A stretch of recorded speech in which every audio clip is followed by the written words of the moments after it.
같이 한 목소리로 합독하겠습니다. 나는 포도나무요 너희는 가지라. 그가 내 안에 내가 그 안에 거하면 사람이 열매를 많이 맺나니 나를 떠나서는 너희가 아무것도 할 수 없음이라. 사람이 내 안에 거하지 아니하면 가지처럼 밖에 버려져 마르나니 사람들이 그것을 모아다가 불에 던져 사르느니라. 너희가 내 안에 거하고 내 말이 너희 안에 거하면 무엇이든지 원하는 대로 구하라. 그리하면 이루리라. 너희가 열매를 많이 맺으면 내 아버지께서 영광을 받으실 것이요 너희는 내 제자가 되리라. 아멘. 자리에 앉으시기 바랍니다. 옆에 계신 분들과 다시 한번 인사하겠습니다. 하나님의 환대를 경험하는 하루 되세요.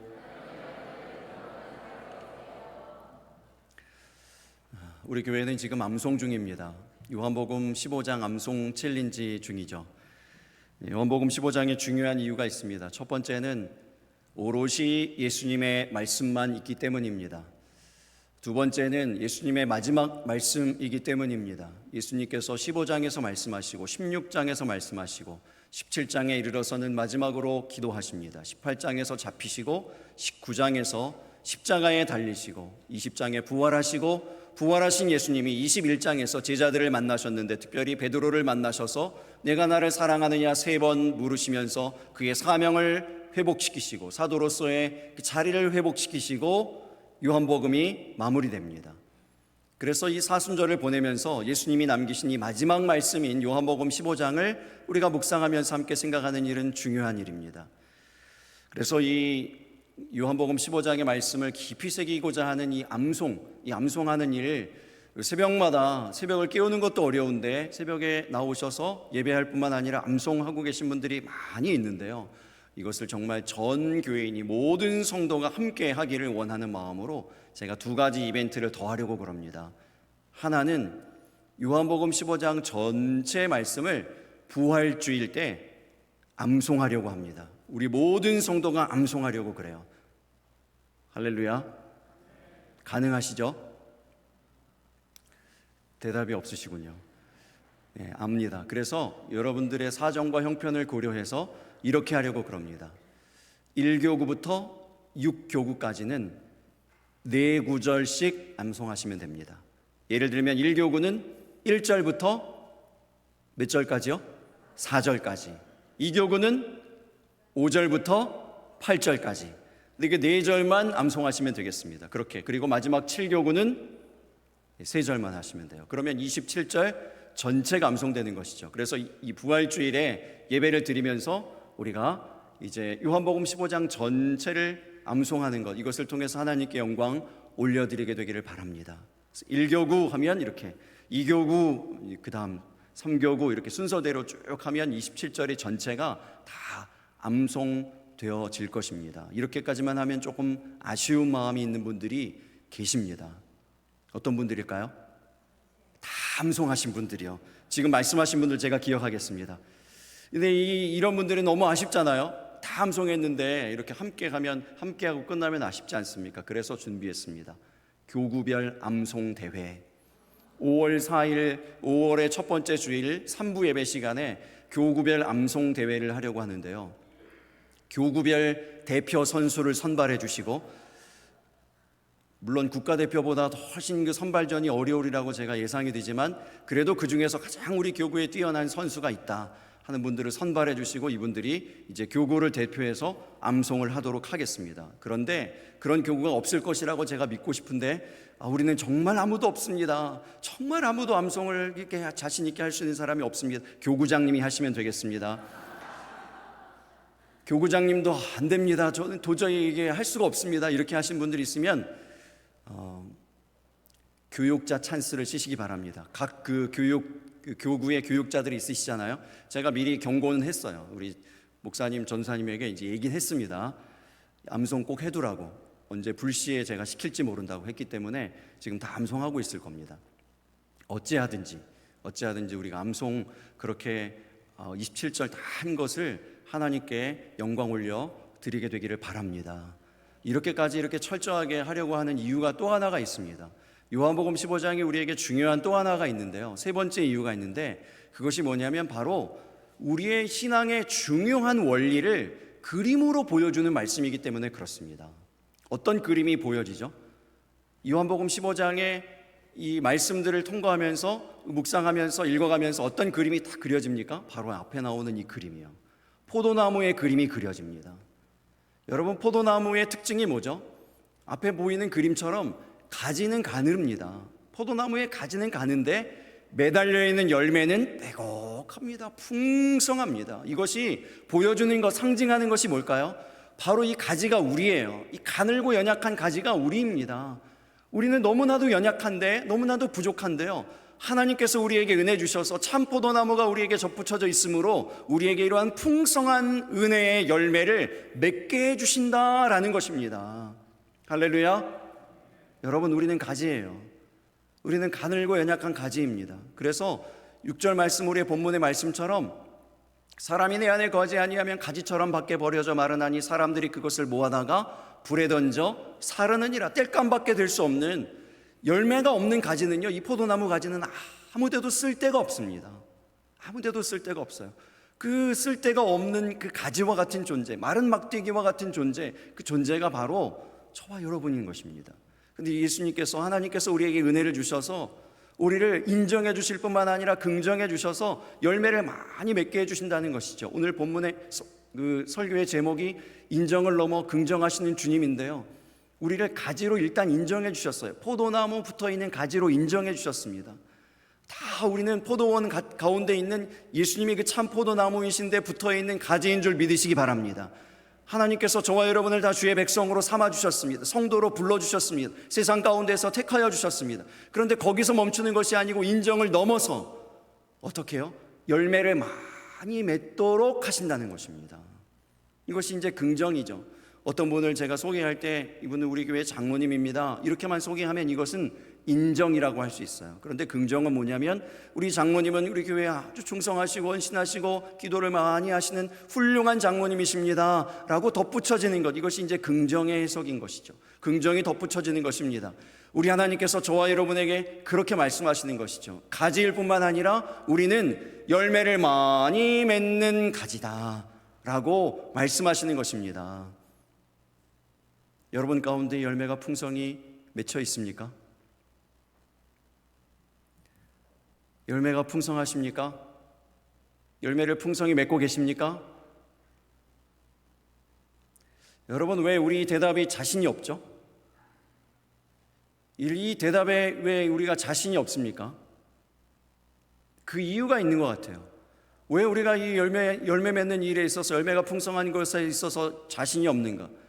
잘 보세요, 여러분. 이 요한복음 15장 1절의 말씀에 나는 참 포도나무여 내 아버지는 농부라 그랬습니다. 하나님, 우리 아버지가 이 포도원의 주인입니다. 포도원의 농부입니다. 하나님이 가꾸시는 포도원에 있는 우리 포도나무들이에요. 근데 왜 열매가 없죠? 왜 열매에 대해 자신이 없습니까? 예수님이 참 포도나무라고 했습니다. 거기에 우리는 붙여진 가지라고 했어요. 예수님이 분명히 참 포도나무이신데 왜 우리는 열매 맺는 것에 자신이 없습니까? 왜 우리가 열매가 풍성한 것에 자신이 없나요? 왜 아멘이 제대로 안 나올까요? 이유가 두 가지가 있다고 생각이 들어요. 오늘 본문에 그 이유 두 가지가 나옵니다. 첫 번째, 안에라고 하는 말이 요한복음 15장에 계속 반복되는데요, 이 안에, 이 분명하지가 않아서 그렇습니다. 여러분, 그 사도 요한의 아주 특징적인 습관이 있다고 그랬습니다. 어떤 특징이죠? 말을 반복한다고 했어요. 말이 계속 반복된다고 그랬습니다. 요한복음 15장에서 특별히 가장 많이 반복된 단어가 바로 이 안에예요. 안에. 4절의 말씀부터 보겠습니다. 내 안에 거하라. 나도 너희 안에 거하리라. 가지가 포도나무에 붙어있지 아니하면 스스로 열매를 맺을 수 없음같이 너희도 내 안에 있지 아니하면 그러하리라. 5절의 말씀이에요. 나는 포도나무여 너희는 가지라. 그가 내 안에, 내가 그 안에 거하면 사람이 열매를 많이 맺나니 나를 떠나서는 너희가 아무것도 할 수 없음이라. 6절의 말씀이에요. 사람이 내 안에 거하지 아니하면 가지처럼 밖에 버려져 마르나니 사람들이 그것을 모아다가 불에 던져 사르느니라. 7절에요. 너희가 내 안에 거하고 내 말이 너희 안에 거하면 무엇이든지 원하는 대로 구하라. 그리하면 이루리라. 할렐루야. 내 안에 거하라고 반복해서 말씀하시는데 내 안에 거한다는 것이 어떻게 한다는 것일까요? 여러분, 이 열매의 풍성함에 대한 대답을 확신 있게 못하는 이유가 바로 여기 있어요. 안에 거한다는 것이 어떤 의미인지 명확하지 않아요. 예수님 안에 거한다는 것이 무엇입니까, 여러분? 이 말씀들 우리가 많이 암송도 하고 여러분 익히 많이 들었는데, 많이 설교도 들었는데요, 신앙생활하면서 많이 익숙한 말씀인데 예수님 안에 거한다는 것은 도대체 무엇입니까? 어떻게 하는 것입니까? 저는 이렇게 정의하고 싶어요. 구분과 경계를 갖는 것이다. 여러분 한번 따라해 주시겠습니까? 구분과 경계를 갖는 것입니다. 여러분, 신앙은요, 구분 경계를 분명하게 하는 것입니다. 6절의 말씀 다시 한번 보시기 바랍니다. 사람이 내 안에 거하지 아니하면 가지처럼 밖에 버려져 마르나니 사람들이 그것을 모아다가 불에 던져 사르느니라. 이 안과 대조되는 또 하나의 장소가 나오죠. 어디입니까? 밖이에요. 신앙은 안과 밖의 구분이 명확한 것을 얘기합니다.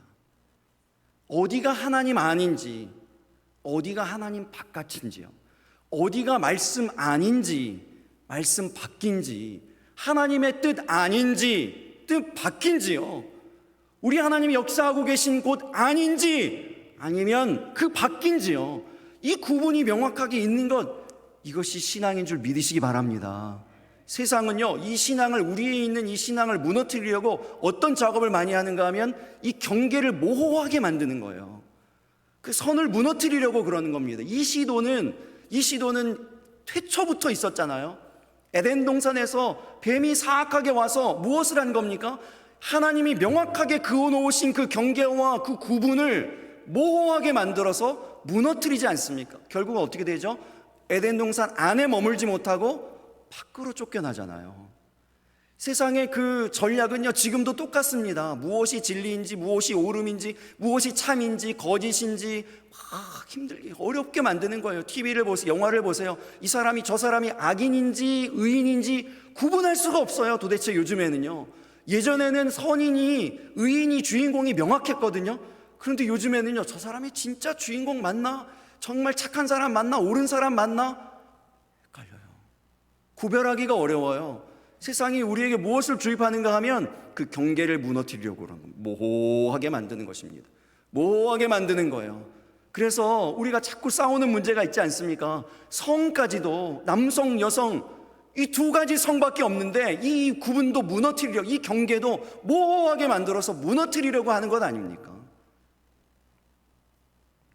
바벨론의 포로로 잡혀온 다니엘이 제일 먼저 그 마음에 결단한 것이 있어요. 바로 이것이 구분과 경계입니다. 다니엘 1장 8절의 말씀에 다니엘은 뜻을 정하여 왕의 음식과 그가 마시는 포도주로 자기를 더럽히지 아니하리라 하고 자기를 더럽히지 아니하도록 환관장에게 구하니 그랬습니다. 이 다니엘이요, 음식을 구분한 거예요. 무엇이 자기를 더럽히는지를 분명히 알고 계명 안에, 하나님의 말씀 안에, 자기를 더럽히지 않는 그 거룩한 자리 안에 거하려고 했던 것입니다. 이 음식의 출처가 어디인지 분명히 알았거든요. 우상에게 드려지는 이 음식, 포도주, 이것으로 내가 더러워질 수 있다, 거기에 거할 수가 없다고 분명히 마음을 정하는 것입니다. 여러분, 요한복음 15장 19절의 말씀도 보세요. 너희가 세상에 속하였으면 세상이 자기의 것을 사랑할 것이나 너희는 세상에 속한 자가 아니요 도리어 내가 너희를 세상에서 택하였기 때문에 세상이 너희를 미워하느니라 라고 말씀했잖아요. 16절의 말씀도 보시기 바랍니다. 너희가 나를 택한 것이 아니요 내가 너희를 택하여 세웠나니 이는 너희로 가서 열매를 맺게 하고 또 너희 열매가 항상 있게 하여 내 이름으로 아버지께 무엇을 구하든지 다 받게 하려 함이라. 할렐루야. 우리 하나님이 우리 예수님이 우리를 어떻게 하셨다고요? 택하셨다고. 택하여 세우셨다고요. 세상으로부터 택하여 세움받은 저와 여러분인 것을 믿으시기 바랍니다. 택하셨어요.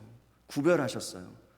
그러니 우리에게 구분이 있어야 열매가 분명해지는 것이죠. 그 경계선상에 어렴풋이 이렇게 서 있으면서 열매가 풍성한가 그렇지 않은가 불분명하지 않아요.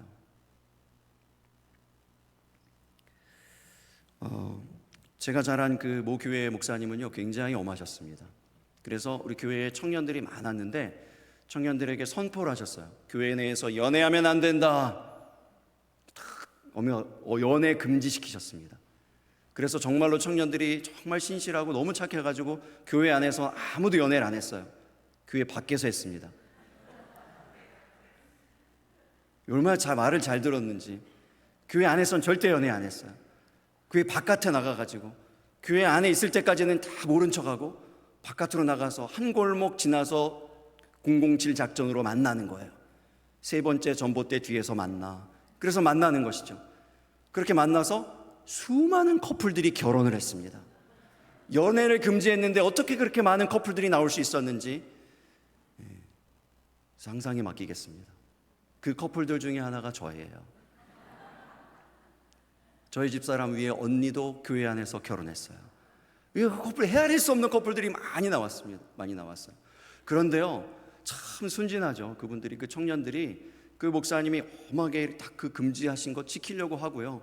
뿐만이 아니에요. 기도해야 됩니다. 배우자를 놓고 기도해야 됩니다. 기도하고요. 인생의 진로를 놓고 기도해야 됩니다. 기도하고요. 철회하면서 기도하고요. 그 각종 신앙의 훈련들, 이 목사님이 엄하게 하신 모든 훈련들을 다 잘 거치고 기도 안에 있었습니다. 그 은혜 안에, 그 말씀 안에 있었습니다. 그 하나님 안에 있었던 것이죠. 그랬더니 그들이 다 목사님, 사모님, 선교사님, 장로님, 권사님들이 다 됐어요. 지금도 소식을 들어보면 신앙생활을 다 잘하고 있습니다. 무엇 때문입니까? 은혜 안에 있었기 때문에, 하나님 안에, 기도 안에 있었기 때문에요.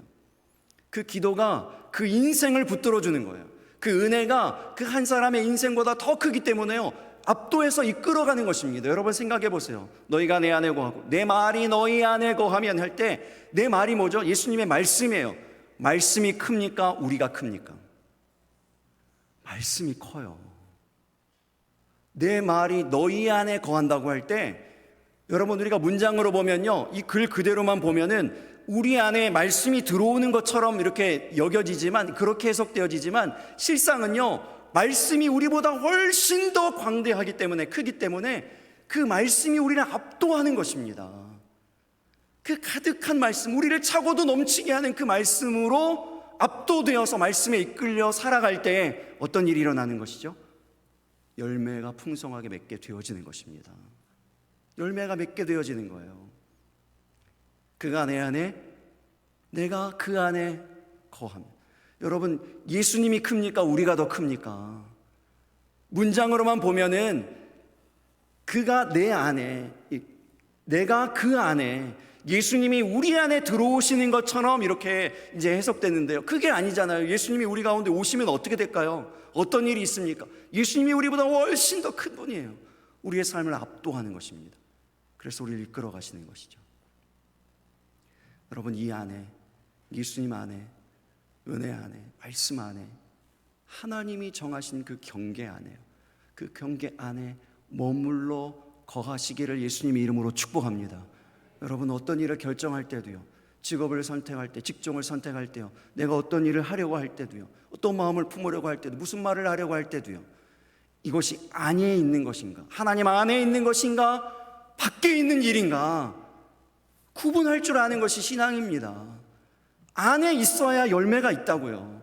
안에 보장된 것이 열매라고요. 우리를 긍정하시는 주님이 약속하셨다고요. 그 안에 열매가 있다고.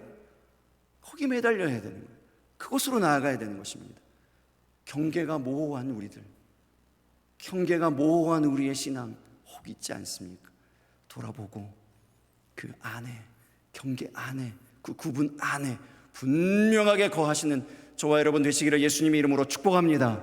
두 번째요, 두 번째 또 반복되는 단어가 하나 있는데 열매입니다. 열매. 2절 말씀부터 계속 반복되죠. 물은 내게 붙어 있어 열매를 맺지 아니하는 가지는 아버지께서 그것을 제거해 버리시고, 물은 열매를 맺는 가지는 더 열매를 맺게 하려 하여 그것을 깨끗하게 하시느니라. 4절의 말씀에 내 안에 거하라, 나도 너희 안에 거하리라. 가지가 포도나무에 붙어 있지 아니하면 스스로 열매를 맺을 수 없음 같이 너희도 내 안에 있지 아니하면 그러하리라. 5절의 말씀이 나는 포도나무여 너희는 가지라 그가 내 안에 내가 그 안에 거하면 사람이 열매를 많이 맺나니 나를 떠나서는 너희가 아무것도 할 수 없습니다. 8절 말씀이요. 8절 말씀을 같이 읽어볼까요? 시작. 내 아버지께서 영광을 받으실 것이요 너희는 내 제자가 되리라. 여러분 이 8절 말씀 어떻게 해석하십니까? 이 8절의 말씀이 어떤 뜻이죠?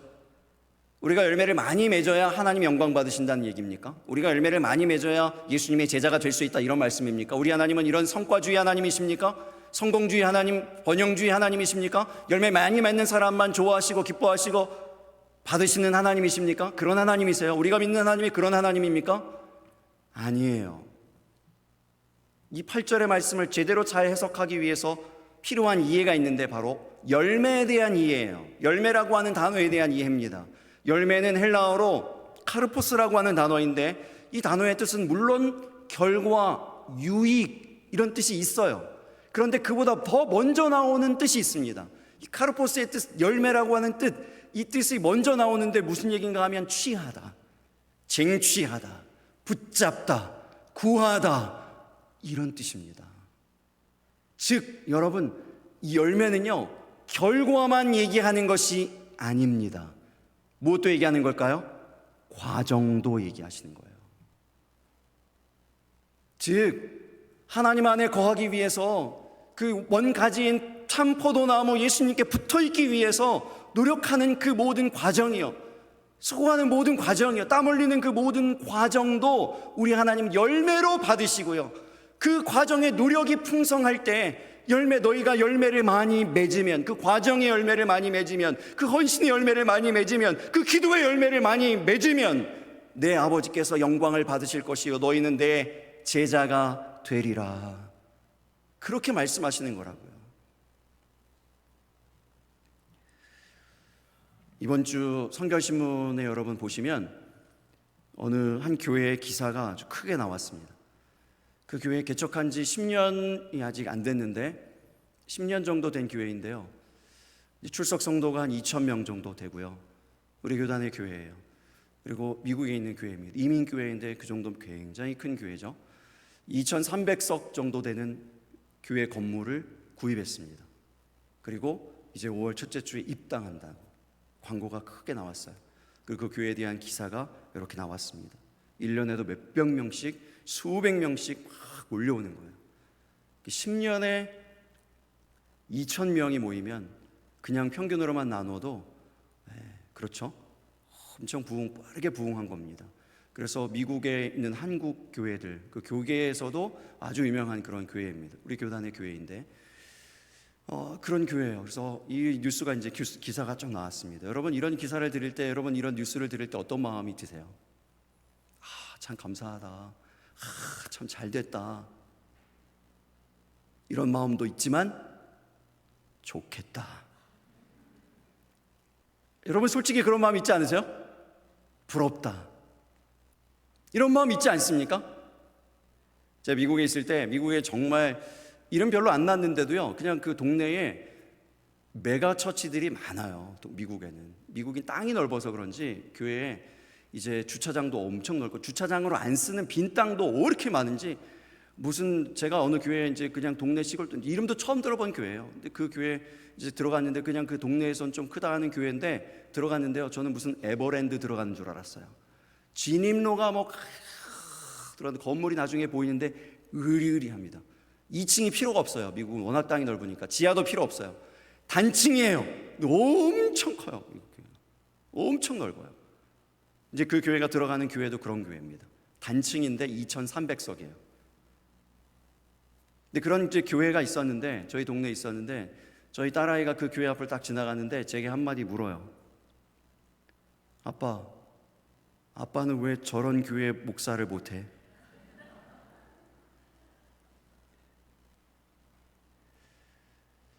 아빠는 왜 저런 교회 못해? 여러분 이 질문은요, 저를 이제 비난하는 질문이 아니었어요. 자기가 볼 때 자기 아빠도 성실하게 목회하거든요. 정말 최선을 다해서 삶을 다 들여서 목회하거든요. 열심히 목회하는데 왜 여기 있는 이 목사, 내 옆에 있는 이 목사하고 저 교회 목사하고 뭐가 다르냐는 거예요. 뭐가 도대체 달라서 똑같이 목회하는데, 똑같이 기도하는데, 하나님께 똑같이 매달리는데, 저 목사님 저렇게 의리의리하게 수만 명 모이는 교회에서 목회하고 우리 아빠는 이렇게 조그마한 건물 이 교회에 목회하냐는 거예요. 여러분이라면 뭐라고 대답하시겠어요? 여러분이 저였다면 뭐라고 답해 주시겠습니까? 제가 그 아이에게 할 말이 없어서 머뭇거리다가 이렇게 대답했어요. 아빠는 아직 30년 남았다. 두고 봐라. 이제 20년 남았네요. 이제 은퇴하기 전까지.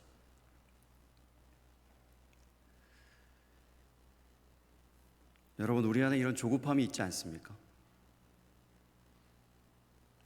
나도 열심히 사는데 왜 남들과 다른가? 왜 결과가 다른가? 왜 그 열매가 다른가? 그들은 뭐가 그렇게 특별해서, 나는 뭐가 그렇게 부족해서 이러한가? 여러분, 얘기 들어보면요, 미래 자립교회 목사님 사모님들이 얼마나 기도하는지 모릅니다. 하루에 몇 시간도 매달려서 기도합니다. 열심히 전도합니다. 무슨 세미나만 있으면요, 여기저기 쫓아다니면서 열심히 배웁니다. 노력이 부족한 게 아니에요. 기도가 부족한 게 아니더라고요. 어느 교회에 못지 않아요. 그 열정과 열심이 못지 않아요. 그렇게 열심히 기도하는데요, 열심히 목회하는데요, 삶을 다 드리고 가족들이 거기에 다 희생되어지고 그렇게 목회하는데요, 세월이 지나도 그 자리예요. 세월이 지나도 여전히 그 자리예요. 여러분, 왜 이렇습니까? 왜 이렇죠? 이유가 어디 있습니까? 어떻게 해석해야 되죠? 그들에게 우리는 뭐라고 얘기해 줘야 되겠습니까? 우리 하나님은 여전히 신실하신 하나님이심을 신뢰하실 수 있기를 바랍니다. 여러분, 그 2,000명 모이는 그 교회요, 그 목사님의 아버지도 목사님이세요. 그 아버지가 한국에서 개척교회로 고생하셨습니다. 목회하시면서 고생하고 자녀들도 힘겹게 키우시고요, 눈물로 기도하셨어요. 그 기도의 결실이, 그 기도의 열매가 누구에게 나타나고 있는 겁니까? 그 아들 목사님에게 나타나는 거예요. 분당 우리 교회 이찬수 목사님이 종종 얘기하시잖아요. 그 아버님 목사님이 이민교회에 섬기셨는데, 이민교회에 평생을 목회하셨는데 몇 명 안 모여요. 사람이 모이지 않아요. 부흥이 안 돼요. 부흥시켜보려고 40일 금식 기도하시다가 소천하셨어요. 그 눈물겨운 생명 던진 그 기도의 결과가 누구입니까? 지금 이찬수 목사님의 분당 우리 교회라고 종종 얘기하시잖아요. 나는 이걸 설명할 수가 없다고, 내 능력으로는 이 일들이 가능하지 않다고 이렇게 늘 얘기하시잖아요. 여러분, 우리의 삶의 모든 순간순간들, 하나님 앞에 나아가고자 하는 그 모든 한 가지 한 가지의 노력들을 우리 하나님 다 기억하고 계심을 신뢰하시기 바랍니다. 그 과정을요, 열매로 받으신다고요. 그 과정을 열매로 받으신다고. 고난주간에 예수님을 생각해 보시기 바랍니다. 종려나무 가지 사이로 어린 나귀를 타고 예수님이 입성하셨습니다. 제자들과 함께 모여서 최후의 만찬이라고 불리는 만찬을 나누셨는데, 그 만찬 자리에 둘러앉은 제자들 면면을 생각해 보세요. 누구는 배신하고요, 누구는 저주하고 부인하고 도망가고요. 그 시점으로만 보면요, 열매가 없어요. 3년 동안이나 예수님이 생명 던져서 기도하고 제자 훈련했는데, 많은 사람들 제쳐두고 그 12명에게만 집중했는데요, 3년 지나서 마지막 결론이 뭐죠? 열매가 없어요. 남은 것이 없어요. 그런데 보세요, 그 끔찍한 만찬의 자리에서 우리가 오늘 우리 성찬식 할 때 나누었던 말씀 중에 어떤 말씀이 있는가 하면, 감사 기도하시고 그랬습니다. 우리 예수님이 어디 안에 있는 겁니까? 감사 안에 있으세요. 기도 안에 있으세요. 그 끔찍한 사형 틀인 십자가에 매달리시면서도 그들을 용서하십니다. 그들을 위해 기도하십니다. 그들을 위해 사랑을 보여주세요. 어디 안에 있는 것입니까? 하나님의 용서 안에 있어요. 기도 안에 있습니다. 하나님 아버지의 그 마음 안에 있는 것입니다. 그래서 그 안에 있을 때 맺게 되어진 열매요, 궁극적으로 이제 맺게 되어진 열매가 바로 저와 여러분 아닙니까? 여러분, 과정도 열매임을 기억하실 수 있기를 바랍니다. 그러므로 오늘의 결과에 일희일비하지 마십시다. 대신 오늘의 과정의 열매는 신실하게 맺으며 나아가실 수 있기를 바랍니다. 하나님이 저와 여러분을 아십니다. 보고 계십니다. 기억하십니다. 우리를 인정하실 뿐만 아니라 긍정하시어서 모든 고난을 참으시고 죽기까지 사랑하시는 우리 주님을 한 주간 동안 깊이 묵상하고, 또한 우리 주님 우리에게 반드시 응답하신다는, 반드시 열매 맺게 하여 주신다는 그 신뢰가 더욱더 견고하여지는 이번 한 주간이 되시기를 예수님 이름으로 축복합니다. 우리 함께 찬양하며